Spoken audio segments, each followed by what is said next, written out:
కులం పేరుతో వివక్షను ఎదుర్కోవటానికా?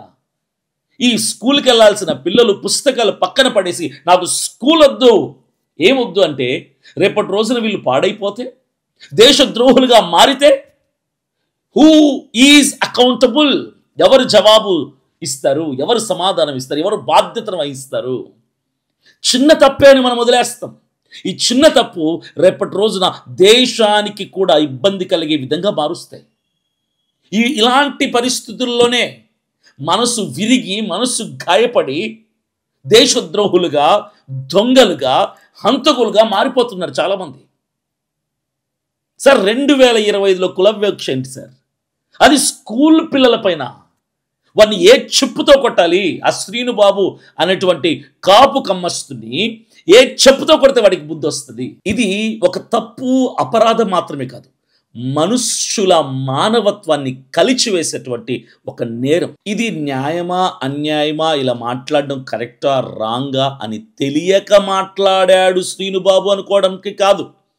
అలా అనుకోవడానికి ఏమీ లేదు, వాడికి అన్నీ తెలుసు కాబట్టే శ్రీకాకుళం నుంచి పిఠాపురంకి వచ్చి ఆ జెడ్పీ హై స్కూల్లో టీచర్గా పనిచేస్తున్నాడు, ఇంగ్లీష్ టీచర్గా. వాడికి అన్నీ తెలుసు, మంచి చెడ్డలు తెలుసు, అన్యాయం న్యాయం తెలుసు, ఏం మాట్లాడాలి ఏం మాట్లాడకూడదో తెలుసు, పిల్లలతో ఎలా ప్రవర్తించాలో తెలుసు. అన్నీ తెలిసి కూడా ఈ ప్రవర్తించిన తీరు ఎంత అన్యాయం అంటే ఇంకా మాటల్లో మనం చెప్పలేం. పిల్లల మనస్సు ఎంత పచ్చగా ఉంటుంది తెలుసా? వాళ్ళు మనస్సులు, చాలామంది అంటారు కదా పిల్లలు దైవ సమానులు అని, పిల్లల్లో దేవుణ్ణి చూడొచ్చు అని కొంతమంది అంటారు కదా. మరి అలాంటి పిల్లల మనస్సులని గాయపరిస్తే ఆ పిల్లలు రేపటి రోజున ఎలా మారిపోతారు అన్నటువంటి భయం ఆ మాట్లాడినటువంటి టీచర్కి ఉందా?